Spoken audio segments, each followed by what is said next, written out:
If you're looking to create, grow, and sustain your wealth, download and subscribe to the Pain Points of Wealth podcast at BeBullish.com with Bob, Ryan, and Chris Payne. It's your podcast for market insights, money tips, and real talk on the economy. Download and subscribe at BeBullish.com. Listen, all you New Yorkers. Excuse me, taxi. Okay, man, we're looking around. This is the 77 WABC minicast.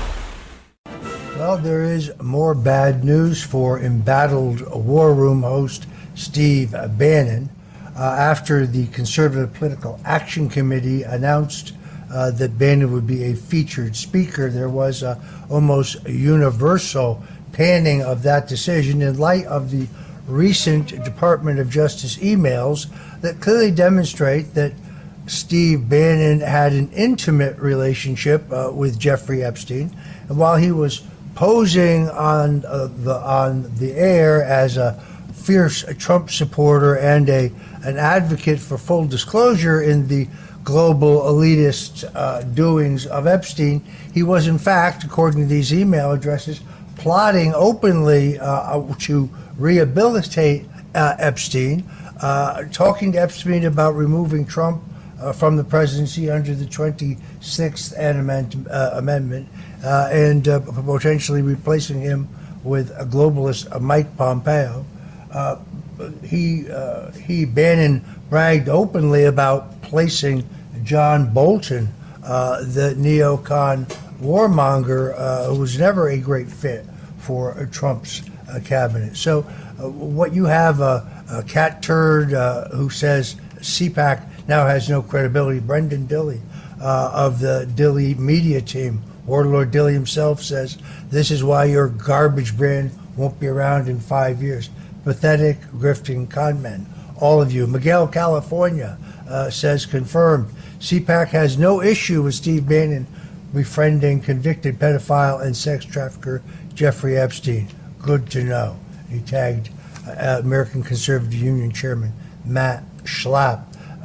Jamie Mitchell says, ain't no way.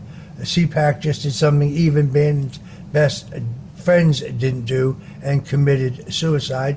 Cynthia Holt, I know this lady from New Jersey, she says that she asked, why is CPAC giving a platform to Steve Bannon at CPAC USA 2026, despite his well-documented close personal relationship with a convicted sex offender, child sex trafficker, and child rapist Jeffrey Epstein. I first tracked the fact that after he got fired by the Trump White House in 2017, the New York Post reported seeing Steve Bannon entering Jeffrey Epstein's palatial home. At that time, I think it was, and may still be, the most valuable or highest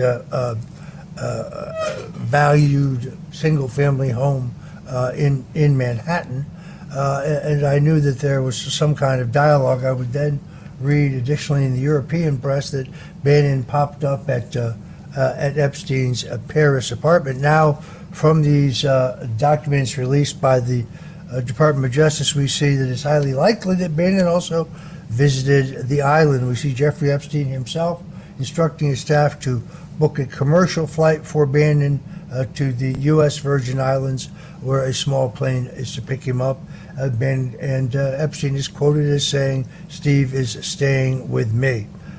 So I don't know how Mr. Bannon expects to explain this. I knew that they have a near revolt. I know a lot about the Conservative Political Action Conference because, back in 2011, I convinced a guy named Donald Trump that he should speak there.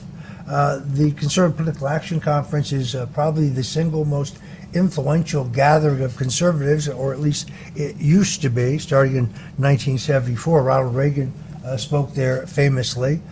In 2011, I engineered an invitation to Trump, who was thinking about the 2012 nomination.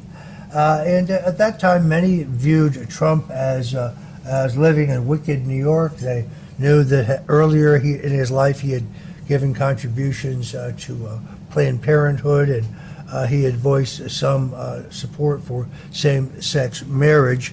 Those are both issues that he would change over time as he became older and more conservative. But he was a smash hit at CPAC, and it really, I think, is the first time many saw the Trump magic within a political context. And what's interesting about Trump's remarks that day were he criticized our NATO allies for not paying their fair share.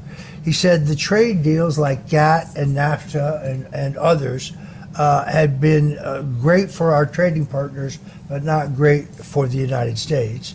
He complained that our military was being allowed to atrophy. He was right about that. He talked about waste, fraud, and corruption in government. He's proven entirely correct about that. So his consistency over time is really, to me, very surprising. I don't know whether this furor over Bannon dies down. There's a piece out today from Art Voice, which is a left of center publication, but makes the case that Bannon's financier, one Miles Guo, a Chinese nationalist, pled the fifth 50 times in a criminal prosecution when asked whether the money he provided to Bannon came from the CCP or about the role of one William G. G.E. In the transfer of these funds. William G. is clearly identified on a line, open sources, as a CCP party functionary. And then out of that same prosecution, where Miles Guo, who was the financier of the Bannon media empire, including evidently Real America's Voice, was prosecuted in a $1 billion fraud, a fraud that Art Voice, a piece by Frank Parlato, insists that Steve Bannon is very deeply embedded in.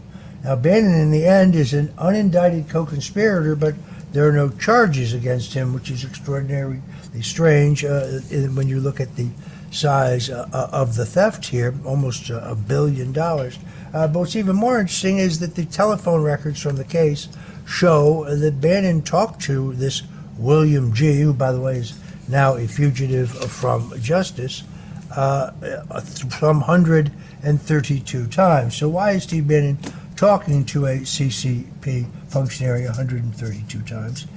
It is in itself fascinating.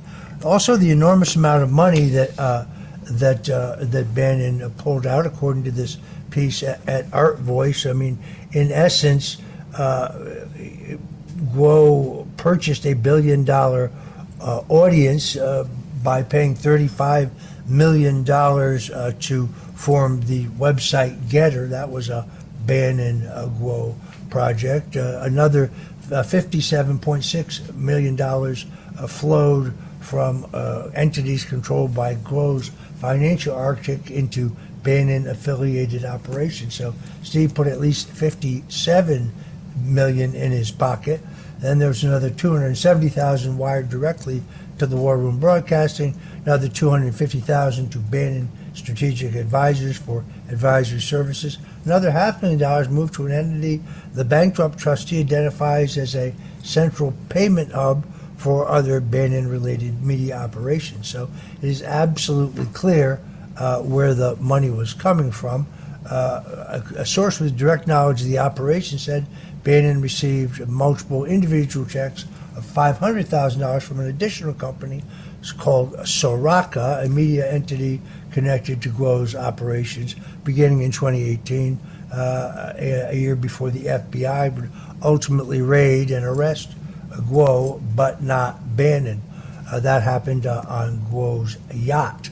The source says there are several such payments and that they were distinct from the $57.6 million traced through the bankruptcy filings that ended up in Steve Bannon's pocket. So, according to Guo, he fled to China in 2014 during an anti-corruption. He kind of styled himself as an anti-CCP dissident, but other times he would attack Bannon for attacking the Chinese Communist Party in various videos. At one point he says the CCP is great, they give you the tools to make your money. The man who built a $1 billion following on anti-CCP cement, it was openly pro-CCP in private. Communism, he said, is better than capitalism. He told them openly one day. Capitalism makes lazy people work 40 hours a week, while communism makes you work. So the questions as to where Steve Bannon's financing coming continue. Again, I stress that Guo, when asked under oath if his money was CCP money, pled the fifth, which is not proof that it is, but it is certainly a reasonable question. If you're looking to create, grow, and sustain your wealth, download and subscribe to the Pain Points of Wealth podcast at BeBullish.com with Bob, Ryan, and Chris Payne. It's your podcast for market insights, money tips, and real talk on the economy. Download and subscribe at BeBullish.com.